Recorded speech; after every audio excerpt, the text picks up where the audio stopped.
Hi there, Roger Connect, President, Universal Accounting Center. One of the things that I'd like to bring up right now is this idea of becoming a business first responder and how a conversation like that should be happening with you and your clients or your potential clients as they're reaching out to you and as business owners asking for your advice, insights as to what they ought to be doing in relation to this pandemic and economic crisis that we're experiencing. It's very important that you kind of look at it in stages, what kind of things you ought to be doing along the way. And the first thing that you need to realize is whether it be you're working with clients that you already have engagements with or potential business clients that you have as business contacts, you need to begin up here at the very beginning with a discussion. They're just reaching out. They just want to know if the line of communication exists and they need to be heard or listened.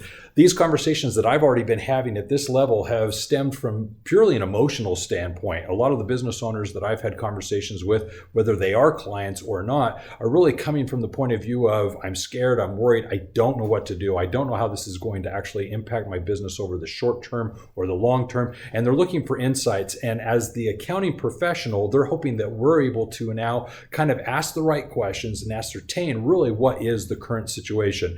Now, as a business first responder, it's essentially a triage moment. It's an opportunity to really assess what's going on and listen to the patient. And as we're talking to the business owner, really in this discussion, ascertain really on a scale of 1 to 5, what kind of stress or anxiety are they experiencing? What kind of information would they like to ask of us? And it's in this process that you'll oftentimes find that the next step, the logical next step, happens to be then a consult. It's meeting with you one-on-one and really getting into the numbers.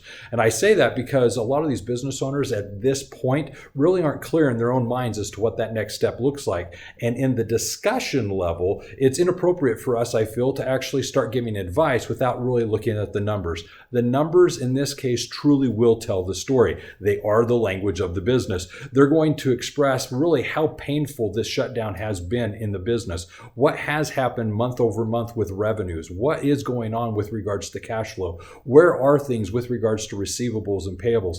All of those things need to be ascertained and not just at a I guess level. So what it's going to be is first a discussion. And this may not be something that you're being paid for. It's merely them reaching out to you and seeing if this is really truly something you can help with. And it's in that conversation that you are able to offer your service and you're able to explain that there are things that they ought to be considering, especially as we look at the government subsidies and more importantly, the tax reliefs that are becoming available, whether they be federal or state mandated. You're the one that they're turning to find out whether or not they should consider them and how to go about the process of applying. So in that discussion, what we want to do is give them the confidence in our services, our abilities as the accounting professionals to provide for them the tax reports, the balance sheet, the financial reports, everything they're needing to go through that application process.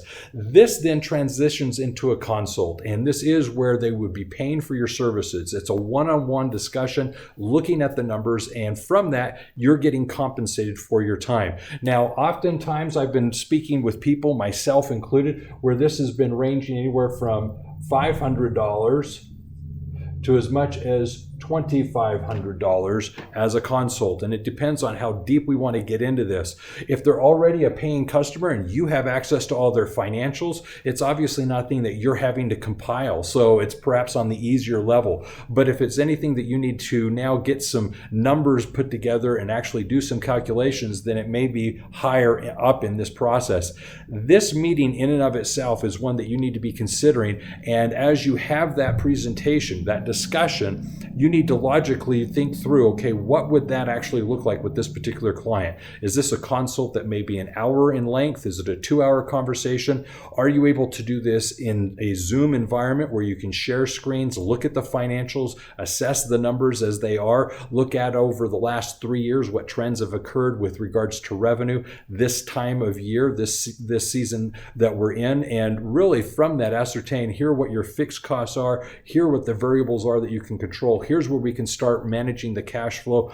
All of these assessments start to appear here in this consult, and then we are able to determine what is that next step. What is that actionable thing that you're going to do as a service? Now, if you're actually going to then do this with the client, then that takes us to the next level, and that would be an additional fee. That consult is where you're paid for that singular sitting.